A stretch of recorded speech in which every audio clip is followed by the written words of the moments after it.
Oui, c'est vrai. Bonjour, on se retrouve ici au Mont Saint-Odile, c'est un haut lieu énergétique en Alsace. Et donc là, c'est vraiment une parfaite illustration des aspects d'électroculture par rapport à un arbre. Donc c'est intéressant, en arboriculture, en permaculture, en agriculture en général, c'est toujours de faire attention à la racine qui va vers le nord. Donc, vous voyez ici, il y a un arbre qui est déjà qui a bien 30, 40, 50, voire 100 ans.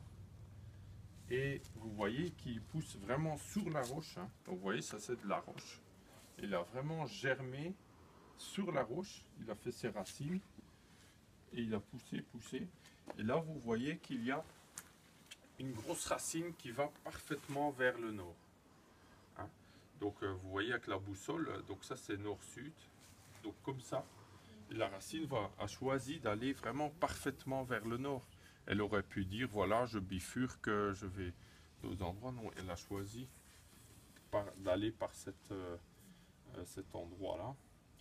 Et donc c'est très important, je dirais, pour l'aspect énergétique, il y a un effet antenne qui se fait entre cette racine-là, les autres racines aussi, mais cette racine est très importante par rapport à l'effet antenne de l'arbre et cette racine qui fait effet antenne avec le champ magnétique terrestre nord-sud.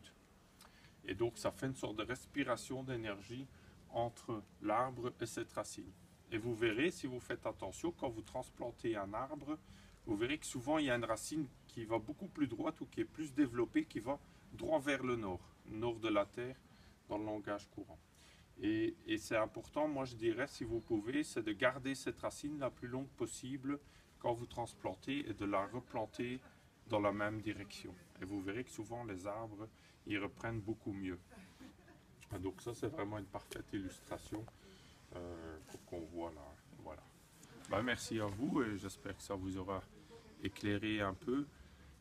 Et vous voyez que l'électroculture, ce n'est pas juste appliquer des techniques, c'est aussi observer tous ces phénomènes, des interactions, des influences électromagnétiques, électriques, magnétiques, naturelles, parce que la Terre c'est un grand aimant, un grand champ magnétique aussi, et il y a aussi des champs électriques, donc, et tout ça on peut voir, ça se traduit dans la croissance des plantes. Donc une plante va pousser différemment sur un rocher, sur une montagne qu'en bas, etc. Tout ça, naturellement, il y a des aspects autres aussi qui jouent, mais les aspects magnétiques et électriques permettent de comprendre beaucoup de choses. Voilà. Merci à vous. Au revoir.